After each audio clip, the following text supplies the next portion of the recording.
Hey, ask yourself this question. Do I ever spend time alone in just the quietness? Do I spend enough quality time with myself in just pure quietness? Only natural sounds. If you live in an apartment, maybe your neighbors upstairs that are walking and you're able to hear it. If you live in a house and you feel the wind blowing against your house and you can hear it. How often are you spending quality time with you alone? Where you're not stressed, you're not overwhelmed, you're not working, you're not walking your dog. You're not doing things that are consuming your focus. Ask yourself this question. What's up, Carrie? Glad you're here. And this is what I'm talking about. It was a farmer. At one time, it was out there in the farm. It was baling hay. It was cutting down hay. It was doing what it does every single day. This farmer had a watch that he lost. He was working immensely hard on the farm. This watch had a lot of sentimental things behind it. It was sacred to his heart. He really enjoyed the watch. He would look at the watch every single day. But he noticed when he went in the house after being on the farm that his watch was no longer on his wrist. What do you think he did in that moment? What would you do if you lost something that was so sentimental to you, so sacred to you? What would you do in that moment? Sit down right now and ask yourself, what would you do in that moment if you lost something sacred and so sentimental to you? What would you do? The farmer went back out, frustrated, upset, confused. How in the world could I lose a watch that's so sacred to me? What can I possibly be doing that the watch comes off my wrist? He was out there looking for the watch, disgusted. The longer he looked, the more frustrated he got, the more angry he got, the more upset he got. The more he kept looking for the watch, the more his emotions were taking over. The more he's watching, he's looking for the watch, the more his emotions are now completely taking over his life. He gets exhausted now. Now he's exhausted from the emotions, not from looking for the watch, but the emotions. And I want you to understand this, to understand what's going on right now. He's exhausted, not from looking for the watch, but he's exhausted from all the emotions and the stories that he's telling himself. He just so happened to look up and see a yard full of children playing. And this is what gets exciting. He happens to look up. He sees a yard full of children over there playing, having a jolly good time.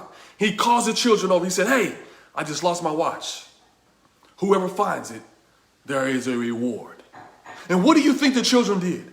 The children got so excited. They're looking for the watch. They're searching for the watch. They're looking for the hay. They're picking the hay up. They're looking under the hay. All the hay, they're restacking the hay and re-putting it. If you understand baling hay, you have to bale it a certain way.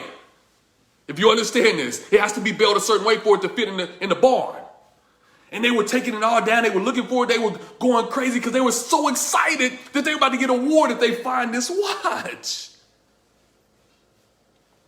Then all of a sudden, time was going by faster and faster. It was getting dark outside. All these things were happening. So time was against the children. Now their emotions are so high. Their dopamine is so high now. They're so excited. They can't even see the watch if it was to appear because they're so excited. Now time has gone by. Now the kids are exhausted. They come to the man and say, look, we cannot find the watch. Sorry, we're tired. We can't find the watch.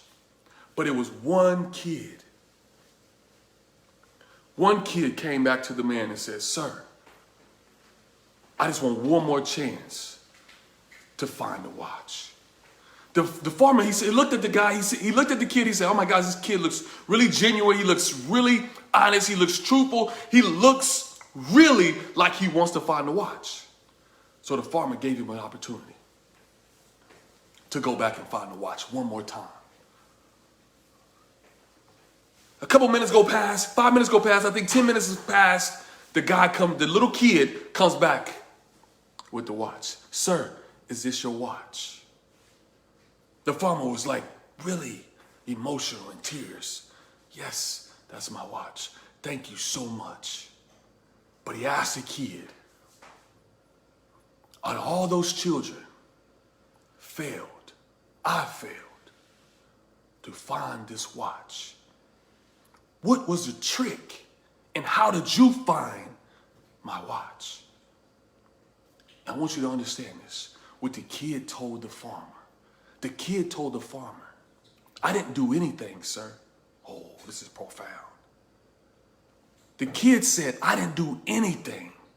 I sit in silence and I listened for the ticking.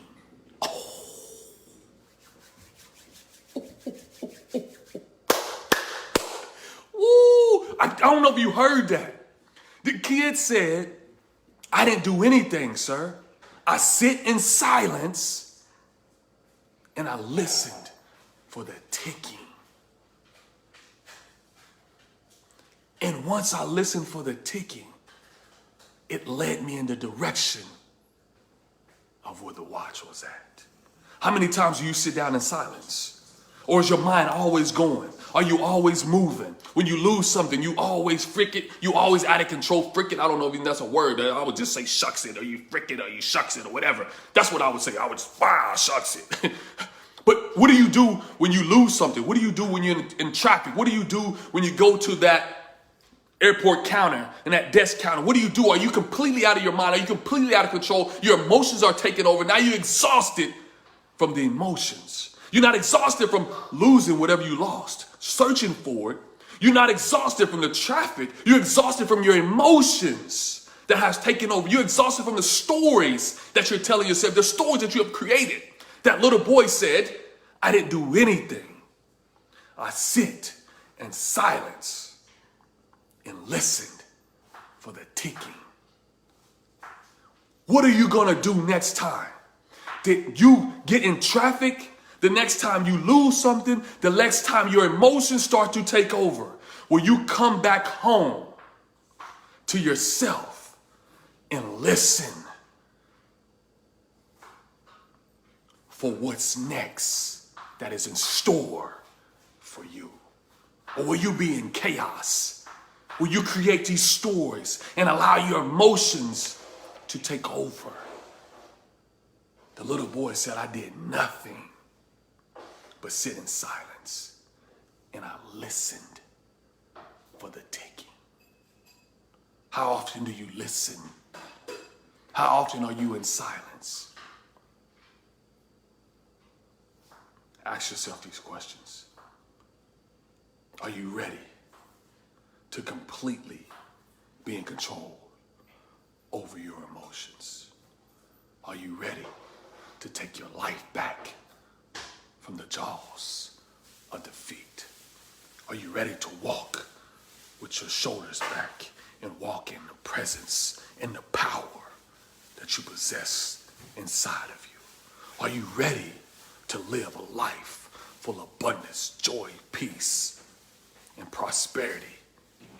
In your life be fulfilled in all what you want it to be.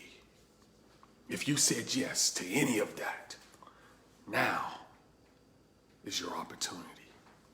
Now is the time to decide that I want to be joyful and fulfilled.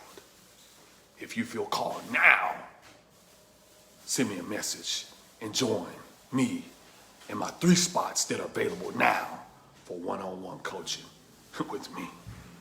This is the closest you get to my energy.